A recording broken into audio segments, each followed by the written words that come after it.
La première chose à vérifier, c'est qu'il y a de l'eau dans la chaudière et le niveau d'eau de la chaudière se trouve ici. C'est la plaque en verre ici. Pour l'instant, la chaudière est remplie, on ne voit pas le niveau, mais quand le niveau va diminuer, on voit bien la différence entre le noir où il y a de l'eau et le blanc où il n'y en a pas. Donc là, ça c'est la première chose à vérifier, qu'il y a de l'eau dans la chaudière. Ici, il est à son maximum, donc il n'y a pas de problème. On peut démarrer le brûleur. Donc on vérifie qu'il y a de l'hexane dans le réservoir arrière. Quand on remet le bouchon, on fait attention à bien remettre le joint, parce que ça doit être bien étanche, donc il faut bien serrer convenablement.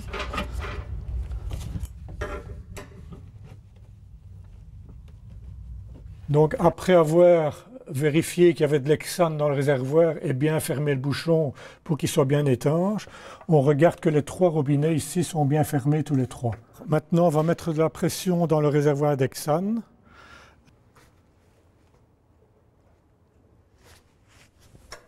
Donc on gonfle avec un gonfleur à pneus.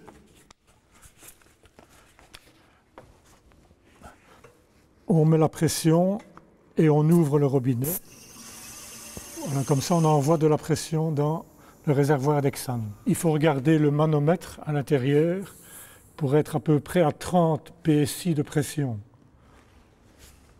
Avant d'allumer la lampe à brûler ici, c'est plus prudent de mettre un extincteur à côté. C'est pas tellement pour la voiture, mais parfois avec ceci, on peut faire une fausse manœuvre et éventuellement mettre le feu à quelque chose. Donc c'est plutôt avec ceci qu'il faut faire attention.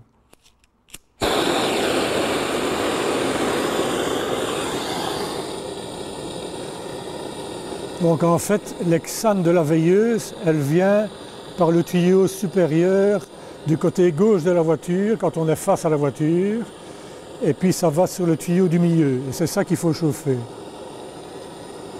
Alors sur cette voiture-ci, le robinet qui amène l'hexane à la veilleuse, il se trouve au tableau de bord.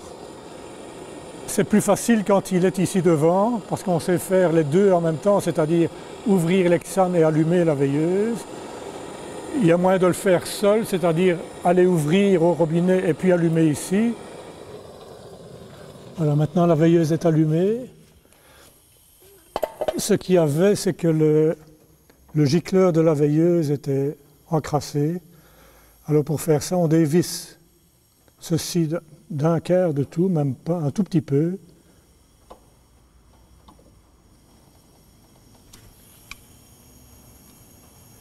Et maintenant l'hexane donc sort par le tuyau et on voit la veilleuse qui fonctionne. On voit l'intérieur du brûleur et alors on voit la veilleuse. On doit voir une flamme bleue là-dedans. Donc au moment de l'allumage, le mieux c'est d'ouvrir ceci pour qu'il y ait une plus grande aération du brûleur. Maintenant la veilleuse est allumée, on la voit par le trou, on la laisse brûler. Donc en fait la veilleuse va maintenant réchauffer toute l'arrivée d'essence et plus on la laisse chauffer longtemps, mieux c'est. Un quart d'heure c'est le minimum, mais si ça dure, si elle brûle pendant 20 minutes ou 25 minutes, c'est pas plus mal. Plus chaud c'est, mieux c'est. Mais il faut toujours surveiller qu'elle fonctionne, donc qu'elle ne s'éteint pas, parce que si elle s'éteint, l'hexane continue à arriver, mais alors il va arriver en forme liquide, et donc s'il continue à arriver en forme liquide et qu'on veut rallumer, à ce moment-là on a une petite explosion. Sur une voiture à vapeur, il faut un certain graissage, c'est-à-dire que la vapeur, avant d'arriver dans le moteur, doit recevoir un petit peu d'huile pour graisser les pistons, les segments et les soupapes. Alors c'est vraiment très peu d'huile, mais il en faut. C'est une huile spéciale, on appelle ça steam oil. C'est une huile spéciale qui se mélange à la vapeur. Alors cette huile se met ici, voilà le réservoir. Le niveau d'huile du moteur, on le voit ici par le dessus du moteur, il y a la trappe ici qu'on peut ouvrir. Et alors on regarde simplement qu'il y a de l'huile dans le fond, à peu près 2 cm d'huile dans le fond. Si on veut voir que c'est suffisamment chaud, le truc c'est de mettre un peu de salive ici dessus. La salive donc, ou de l'eau, ça doit partir tout de suite. Donc je fais comme ça. Voilà. Là, elle n'est pas encore bien chaude. Enfin, ça peut aller, mais enfin, c'est une façon de voir que le tuyau là est bien chaud. C'est le tuyau par lequel l'hexane va arriver pour le brûleur. Alors quand la veilleuse a brûlé pendant assez longtemps, on vérifie donc qu'elle est toujours bien allumée. On referme le petit clapet ici. Alors on va ouvrir ceci lentement. En même temps, on doit écouter le brûleur, voir s'il s'allume, s'il se met en route. Alors ce que je vais faire, c'est l'allumer, écouter s'il fonctionne, puis tout de suite le refermer. Parce qu'en fait, il ne faut pas chauffer trop vite et trop fort. Donc on l'allume en plusieurs fois, progressivement, pour ne pas chauffer la chaudière tout d'un coup. Donc on l'allume petit à petit, mais chaque fois, il faut vraiment écouter si le brûleur s'allume vraiment. Et on l'entend. Hein. Donc je vais essayer là tout de suite.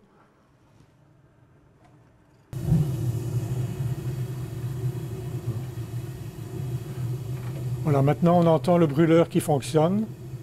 Donc deuxième fois, je rallume le brûleur. Voilà, on l'entend brûler, on l'entend. Je vais le laisser aller un peu plus longtemps que la première fois. Voilà, troisième fois.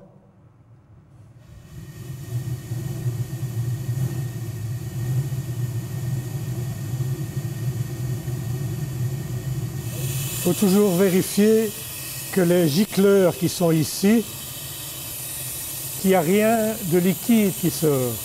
Donc en fait, à partir des gicleurs qui sont là, au bout de ceci, ça doit être du gaz qui sort. Si c'est quelque chose de liquide, alors il faut fermer tout de suite parce que c'est pas bon. Ça veut dire que ça n'est pas encore transformé en gaz. Et ça peut brûler. Et donc en regardant ici, on voit bien que ce n'est que du gaz qui passe. On ne voit pas de liquide. Donc les deux gicleurs principaux, ce sont ceux du brûleur. C'est celui-ci et celui-ci. Donc l'essence arrive par là et elle sort, elle est projetée dans le tuyau. Elle doit toujours être transformée en gaz là-bas. Il ne faut pas qu'il y ait du liquide qui sort là. Donc ces deux-là, c'est le brûleur. Et celui-là, c'est la veilleuse. Éventuellement, on peut les nettoyer avec ça. Donc ici, pendant qu'elle chauffe, ce qu'on peut faire, c'est pas obligatoire, mais enfin, ça permet de vérifier. C'est simplement lever une roue arrière.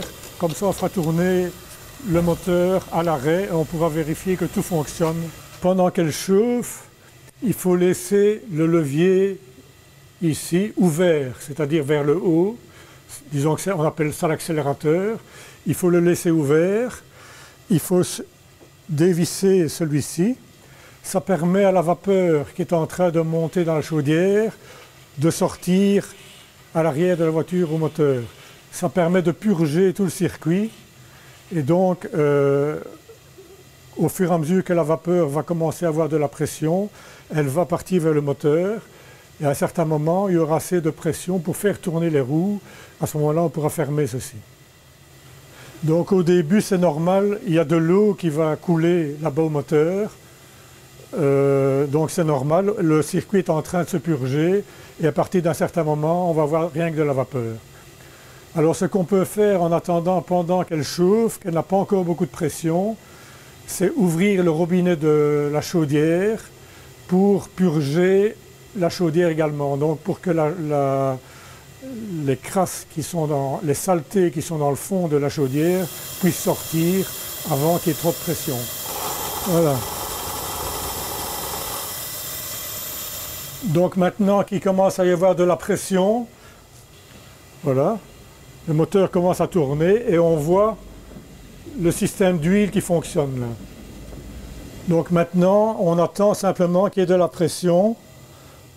La pression de vapeur est ici. Celui-ci, c'est celui de la veilleuse. Il doit rester tout le temps ouvert, parce que la veilleuse doit aller tout le temps. Celui-ci, on ne l'utilise pas, c'est le robinet pour l'essence. Mais cette voiture-ci, on roule uniquement à l'hexane, donc celui-ci, on ne l'utilise pas. Et celui-ci, donc, c'est le robinet pour le brûleur. Quand on veut avoir le brûleur qui va, il doit être ouvert. Sur cette voiture-ci, donc, on a supprimé le circuit d'essence. Il y a une soupape bypass ici, que moi j'ai desserrée complètement. C'est-à-dire que la pompe à essence qui est ici, au lieu d'envoyer l'essence dans le circuit du brûleur, elle la ramène directement tout le temps dans le réservoir. Donc on ne sait pas avoir d'essence qui va au brûleur avec le réglage comme il est mis maintenant. Si on veut un jour faire aller avec de l'essence, alors il faut resserrer la soupape ici pour avoir de la pression. Donc quand on ouvre l'accélérateur ici, on amène de la vapeur au moteur. Et donc petit à petit le moteur commence à tourner. Et quand le moteur tourne, les pompes fonctionnent. Donc on voit, il y a 4 pompes, une pompe à eau, une pompe à eau, une pompe à huile et une pompe à essence. Donc seul ce robinet-ci sert à envoyer de l'eau du réservoir vers la chaudière. Quand on veut envoyer de l'eau, on le ferme, c'est-à-dire on le met tout à fait vers la gauche, il est tout à fait bloqué. À ce moment-là, les pompes envoient de l'eau dans la chaudière. Si le niveau est trop haut dans la chaudière, on ouvre, c'est un bypass, on l'ouvre simplement. À ce moment-là, les pompes renvoient de l'eau tout le temps vers le réservoir. Et par sécurité, on visse ceci, parce que si jamais la voiture est à l'arrêt avec de la pression dans la chaudière, si quelqu'un vient à passer ou n'importe quoi, ou un gosse qui fait aller le levier comme ça, alors la voiture part toute seule. Donc il faut mettre la sécurité là pour être certain qu'on ne peut pas ouvrir la vapeur. J'ai expliqué que ceci c'était un bypass pour le circuit d'eau. Donc comme ça, on ramène l'eau du réservoir vers la chaudière. Comme ça, l'eau retourne vers le réservoir et ne va pas dans la chaudière. Et il y a un deuxième bypass qui est celui-ci. Donc c'est le même principe. Si on veut envoyer de l'eau dans la chaudière, on le ferme. Si on veut que l'eau retourne dans le réservoir et n'aille pas dans la chaudière, on l'ouvre. Et alors ce robinet-ci, c'est pour le circuit d'essence. Dans ce cas-ci, on ne va pas s'en servir. Mais si on utilisait le système d'essence, à l'arrêt, on le ferme pour que la pression d'essence ne passe pas retourner vers l'arrière, vers le réservoir. Donc c'est ils appellent ça retaining valve. Mais donc dans le cas de cette voiture-ci qui roule à l'hexane, on ne l'utilise pas. Mais donc ça et ça, ce sont des bypass pour le circuit d'eau. Comme les pompes vont tout le temps, c'est le chauffeur qui doit décider où va l'eau.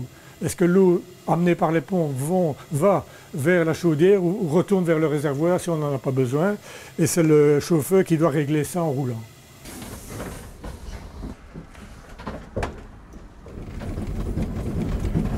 Et quand la voiture roule, les pompes fonctionnent. On voit les pompes.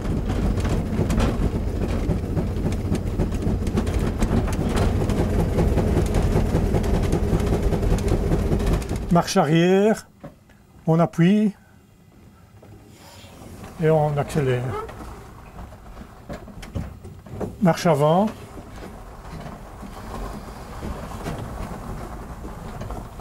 Marche arrière. Toujours fermer la sécurité quand on s'arrête. On voit maintenant le niveau d'eau, il a baissé, donc on voit bien où se trouve le niveau. Ça c'est le niveau d'eau du réservoir, donc la réserve d'eau du réservoir qui est ici en dessous. Donc maintenant je vais remettre de l'eau dedans, dans le réservoir là. On prend simplement de l'eau par un tuyau d'arrosage. Ici, comme on est à l'arrêt, j'ai fermé le brûleur principal, le robinet du brûleur, pour le laisser rien que sur la veilleuse. Donc c'est une sécurité pour ne pas que la pression de vapeur monte trop haut. Il y a normalement une soupape qui empêche la pression de vapeur de monter trop haut, mais je prends une sécurité supplémentaire et je la ferme ici à la main. Alors quand on arrête la voiture, qu'on a fini de rouler pour la journée, donc on vérifie le brûleur, le robinet principal du brûleur fermé, puis on ferme la veilleuse, ici. La veilleuse va s'éteindre. On regarde que les bypass ici sont fermés, c'est-à-dire celui-là doit être comme ça, serré par là, celui-là doit être fermé. On va lâcher la pression du réservoir d'hexane pour qu'il n'y ait plus de pression dans le circuit.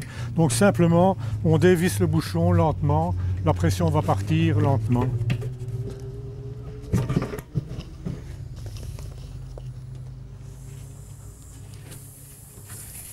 Voilà, ça, je l'ai fait juste une fois maintenant. Il faut le faire en principe plusieurs fois, au fur et à mesure qu'elle diminue. Chaque fois, on enlève un petit peu de saleté de la chaudière.